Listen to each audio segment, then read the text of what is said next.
Professor Rick Horrow into the $1.3 trillion business of sports. You're on the record.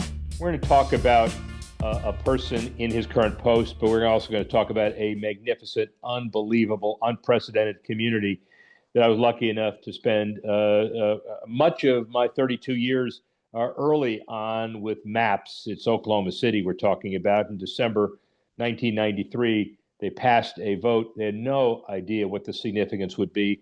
There are torch bearers and torch carriers. This guy is a torch carrier to launch us into a new generation. The VP of Business Development for Visit OKC, Visit Oklahoma City. It's part of a sports group under their Chamber of Commerce, but so much more. Adam Wisniewski, how are you? I'm doing well, Rick. How are you? Thanks for having me today. I'm wonderful. And frankly, it's wonderful for, that community you're currently in. Before we get to that, you certainly have some chops for the role, even though Oklahoma City may be kind of one of the best you've seen. But you started basically at University of South Florida as a grad assistant, but then Tampa, then Arlington. Talk a little bit more about your Arlington Convention and Visitors Bureau world and how that may have prepared you for what's happening in Oklahoma City. Sure. Well, like you said, everything really started for me on the sports commission and sports tourism side of things while I was in Tampa. And while I was there, I had the opportunity to work on the 2017 College Football Playoff National Championship game. So just dove right into one of the largest events that we host throughout the country. And that's what allowed me to gain some experience and perspective that really lent itself to what we were doing in Arlington. Obviously, in Arlington, it's a unique dynamic. You're in between two major markets.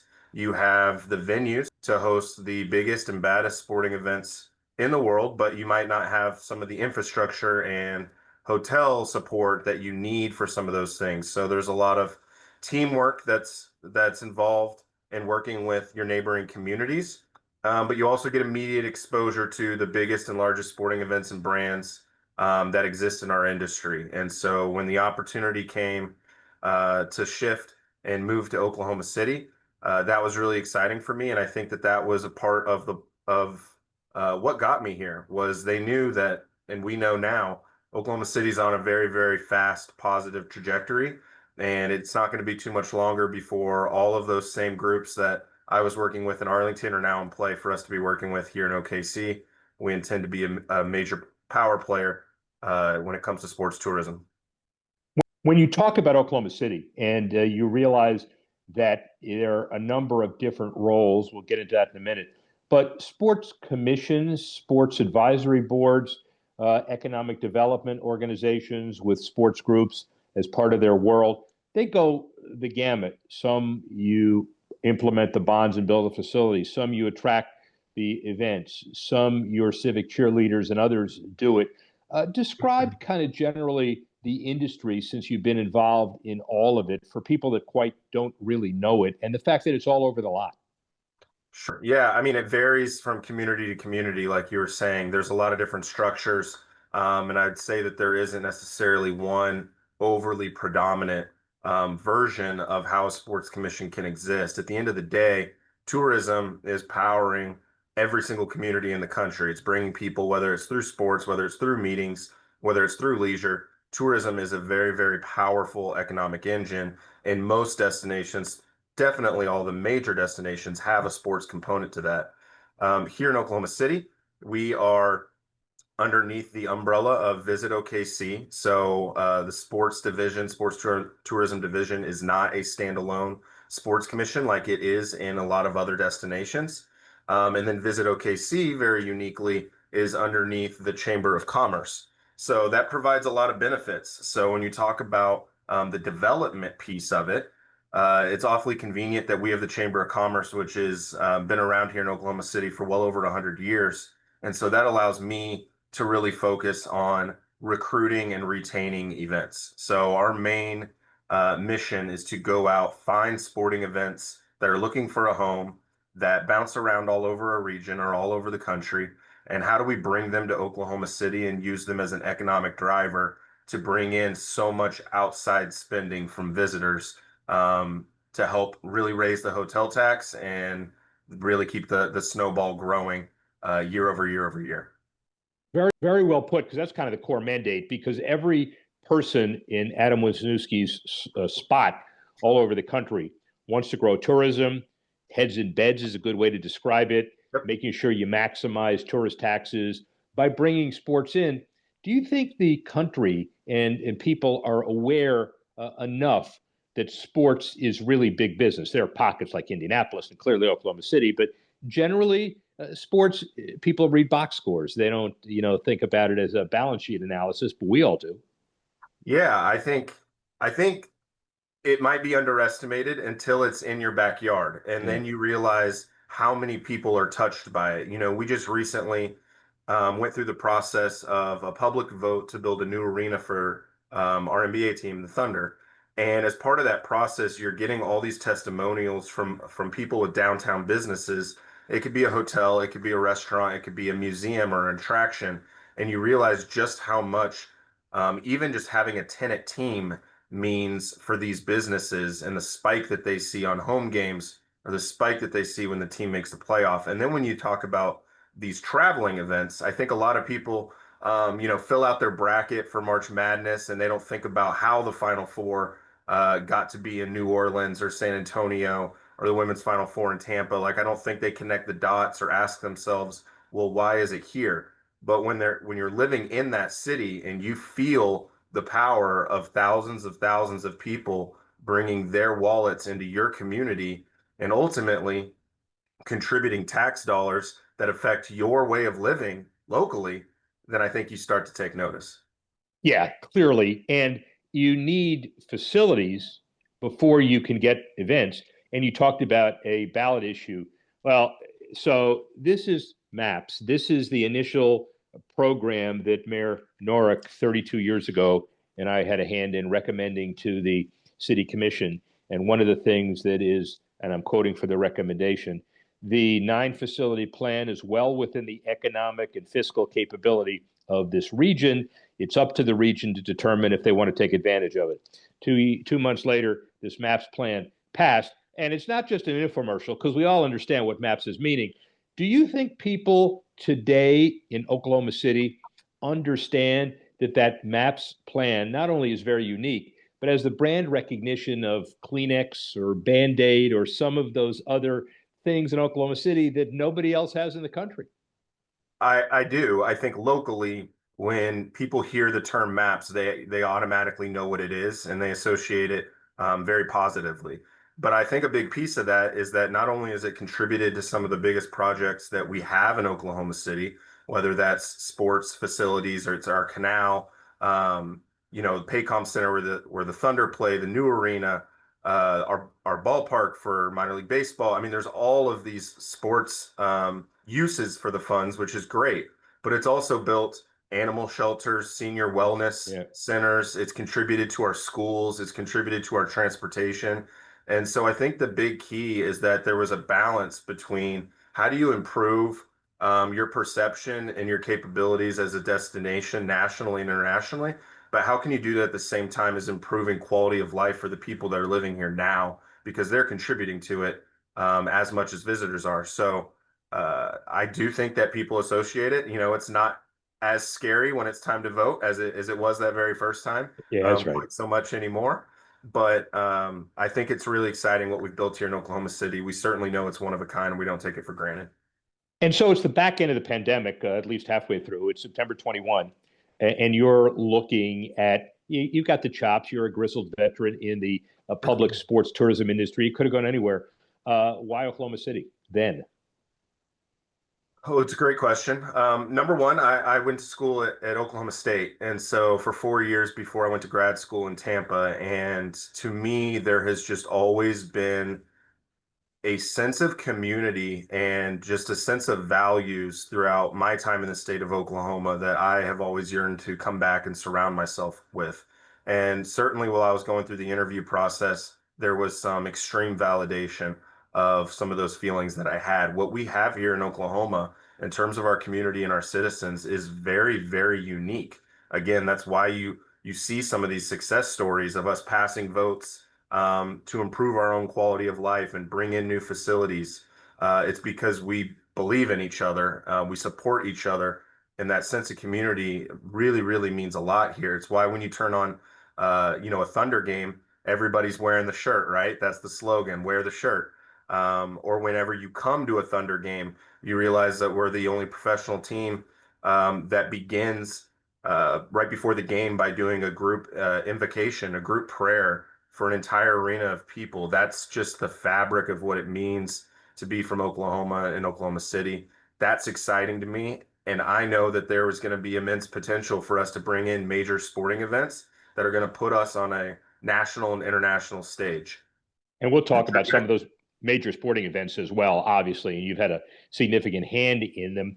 As you look at the transitions from, December 93 all the way to date, and to be fully disclosing, we're taping this early in the final series, regardless of who wins it. The 11 million people in the U.S. that watched the Thunder game one combined with the World series of women's softball starting basically at the same time, and a lot of other events as well. You can't buy that publicity, but I think more and more people are now aware at the back end of this series of what Oklahoma City has to offer, don't you think?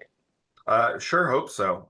We're excited. I don't know if another destination has ever hosted an NCAA championship at the same time as a championship for one of the big four sports. So that's incredible. For it to happen here is really special for us. And it was difficult. If you are a diehard sports fan or a casual sports fan, or you're around somebody who's either of those things, it was really difficult last Thursday to turn on the TV and not see Oklahoma City with us being broadcast simultaneously on ABC, ESPN, and ESPN News. So that was super exciting. And we're going to see, what happens as the finals continue to go on. Women's College World Series set viewership records this year. We just got the numbers back that the final championship game last Friday averaged 2.4 million viewers and peaked at 2.7. So that's really exciting. That's quite a big jump for us from last year, and those numbers have risen every year that I've been here in market. And so softball is a powerful tool.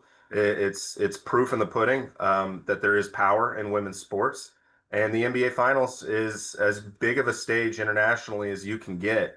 And I know that there's a little bit of discourse on two small markets playing each other, but I think I heard Adam Silver put it really well. If this was the NFL and Green Bay was playing against Pittsburgh, nobody would be complaining. Yeah, and one of the things that I know Mayor Holt has talked about a lot is that it's the third or fourth fastest growing market among 1 to 2 million person markets anywhere in the country, and maybe even higher than that. So the fact that the Rochester Royals played the Syracuse Nationals, years ago, nobody cares anymore. It's about SGA, and it's about Halbert, and it's about all of the guys who make up an international league, and obviously Oklahoma City front and center on that. I assume you agree. Absolutely. Yeah. So let's talk about some of the other things in the sports world spawned by this national attention. So the National Softball Hall of Fame and Museum, OG&E Field at Devon Park, the Women's College World Series, we talked about that. Oklahoma winning 4 straight, but that's not the point. It's the facilities itself. And then guess what? 2028, you have the Olympics after all of these World Series national championships. It's a dream that people couldn't really believe. It's the largest softball stadium capacity wise in the country, agree, but it is so much more, right? Yeah, absolutely. So as you said, we find ourselves in a very unique position as we're on a very short list of cities that have the opportunity to host an NCAA championship year over year over year rather than it bouncing around. And we've been hosting the Women's College World Series here in Oklahoma City, in large part due to our partnership with USA Softball, and because of the facility we have at Devon Park. But we've been hosting Women's College World Series since 1997. And what that allows us to do is not only to continue to build on the event year over year over year, but it's ingrained it as part of our community who continues to invest in the product out there. As you mentioned, largest softball stadium in the world. And it put us in a position, very unique position for 2028. And we are very, very excited to be able to partner with LA 28 to execute the softball as well as the canoe kayak portions of the LA 28 Olympics here in Oklahoma City. something that never happens. And we know that it will change our destination forever. A legacy will be built, and we're just incredibly excited to welcome the world to the modern frontier. So, Adam, it was important for me to do my homework before we got into this because, I don't really know how far LA is from Oklahoma City. So I got myself a map, and it's only that far. So it's really amazing that, you could call this a suburb of LA, and we're actually kidding. This took tremendous foresight, leadership, business acumen, mayor-to-mayor communication. And it's not just softball, obviously, but it's the canoe, the kayak, slalom event, and it's largely on the water side. It's because the U.S. Olympic and Paralympic training site, the official one, and the home of the National High Performance Center are both all there. And who would have thought that a boathouse would arise from an area where, trust me, there was no water in that river? Right. And I think it speaks to, there's a delicate balance. It took tremendous leadership, tremendous foresight, but there is value to being a leader and not a follower, and believing in something and saying, okay, well, nobody else is building boathouses like this. Nobody else is investing in softball quite like this, but this is something that we can be a leader of the pack in. And that was years and years and years ago, but the community has consistently stood up on those two pillars of our sports tourism economy when it comes to the river sport facility as well as USA Softball in Devon Park. And we've continually invested and grown what we're capable of in those two areas. And it's led to this amazing opportunity. And I think we're only going to continue to see more and more of this. I see some similarities with how the World Cup is going to be executed in 2026 from a venue standpoint, right? They did something unprecedented, shared it amongst three different countries so that there was no stadiums or arenas that needed to be built. And very similarly, we found ourselves in a position here with LA 28 where there was an option to build facilities in California from scratch, or there was an option to loop us in, build a partnership, and say, hey, we already have these facilities that are capable of hosting the highest caliber events of their sport in the world. What if maybe there's a way we can work together on this? Yeah, and so I quickly segue to soccer. We got a couple other quick sports to cover. So Taft Stadium, built in '34, renovated. Obviously, the public-private partnership, yet again, and we're going to see not just with the energy and that soccer team, but an opportunity potentially participate in a training complex. There are a number of cities vying. Wouldn't bet against Oklahoma City for stuff around the 2026 World Cup. Yeah, as you mentioned, one development we're very excited about is that we are in the process of building a brand new multi-purpose stadium. Who the main tenant will be our USL soccer team, which has formerly been known as the Energy FC, and they're going through a rebranding process right now before they kick off when the stadium opens in 27.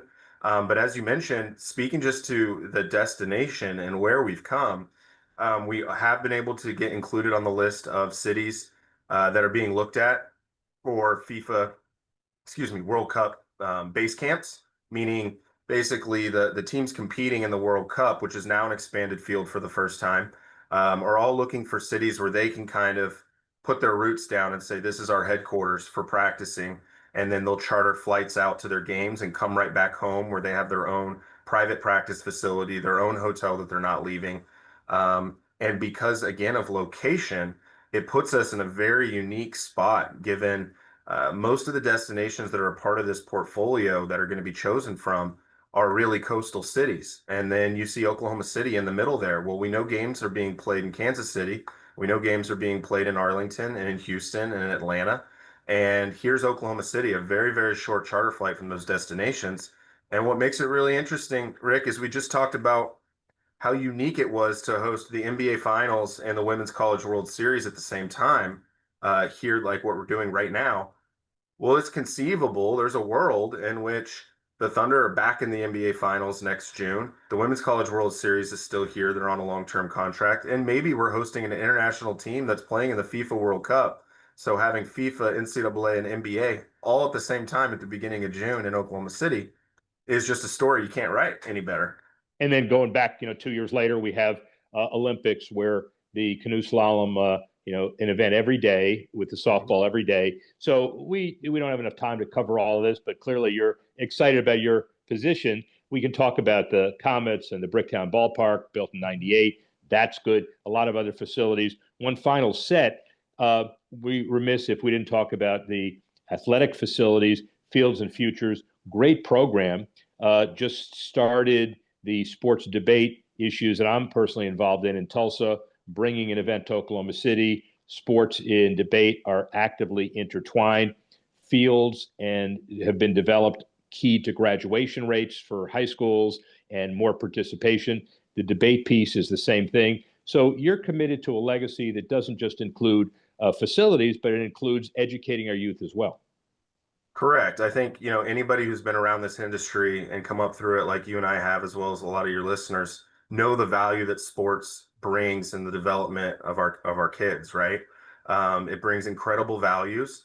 And whether that is competing in something like the debate league, or that's competing on a field through various different sports, the youth is what's going to keep this legacy going hereafter. And we've done a really good job here in Oklahoma City of continuing to build year over year over year over our prior successes. But if we have any hope of continuing to do that post Olympics and even further down the road, then we got to be equipping our younger generation with the tools to succeed. And of course, I'm biased, like you mentioned, you were a little bit, but I believe that a lot of the values that will help them be successful, help us as a destination be successful, can be found in sports in a myriad of different places.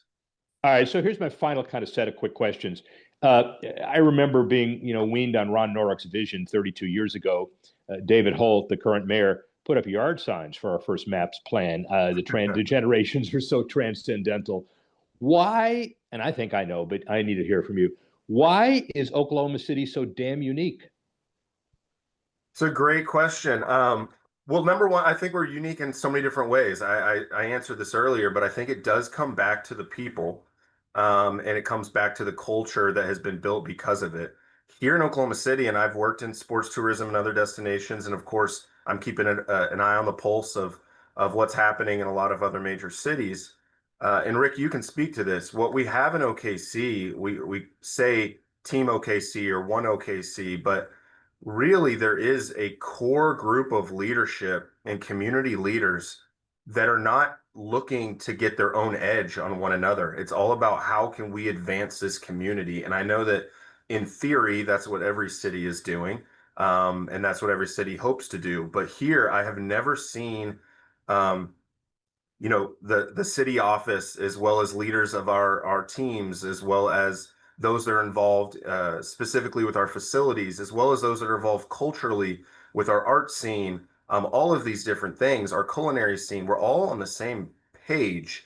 And when one of us raises a hand and says, hey, this is what we need help with, can you help? Everybody shows up, everybody gets, together on the same team. And that's how we're able to advance issues that other communities struggle with. That's what I think about most recently with this arena vote we had with the Thunder, is when you had people from our Arts Council, right. You had people from the National Memorial, you had people from all different corners of Oklahoma City there to say, hey, I'm raising my hand and saying that this is a good idea and we need to do this together. That's powerful. And I think a lot of it originates, quite honestly, from 1995 and the bombing and the creation of the Oklahoma Standard. And from that day forward, we've been a family. And I think that's what's going to continue to make us successful. That's a beautiful way to end. And I will tell you from my experience there, it is transcendental. It is unique. It is unprecedented. It is unparalleled. And any other city that wants to emulate it, you need to spend some time and try to figure out how you can come close, because you'll never beat it. It is an incredible world. And thank you for this time and spending a lot more time in Oklahoma City, and guarantee it. Sports Professor Rick Horrow, speak with you soon. Sports Professor Rick Horrow giving you some perspective, Adam Wisniewski, but not only that, but the job ahead for Oklahoma City and the benefits and momentum generated by the Thunder, softball, and everything else. Well, let's look at our 5 to watch at the end of our weekly podcast. Number 1, summer soccer fatigue. Well, the men's national team, Inter Miami, sparse crowds all over North America. the FIFA Club World Cup and the CONCACAF Gold Cup going on at the same time. The 1-0 Gold Cup win over Saudi Arabia at Austin's Q2 Stadium attracted just over 11,000 fans, and less than half the 70,000 crowds at the World Cup first stage. They haven't ended up in the elimination rounds yet, so we'll have to see. Certainly this as an experiment for the 2026 World Cup, a dress rehearsal, let's say, maybe a cluttered schedule, maybe summer events, but clearly the best is yet to come for men's and women's soccer over the next few years. That's number one. Number two, NIL, look at the consequences over this year's draft. Early entrants in the NBA draft have plunged from 363 in 2021 to just 106 this year. International players, 32 are non-international after 51 opted to withdraw. An obvious answer is after Marcus Burton and Virginia Tech's Neoclis Avaldas and other international stars opted to withdraw. At the end of the day, you can make more money staying in college, and everybody understands that. The transfer portal allows and enhances that. This is the first tangible manifestation of that numbers-wise. That's number three. Number three. Travis Hunter, 4-year, $46 million deal with the Jaguars. That's not the issue. First-round picks sign all the time.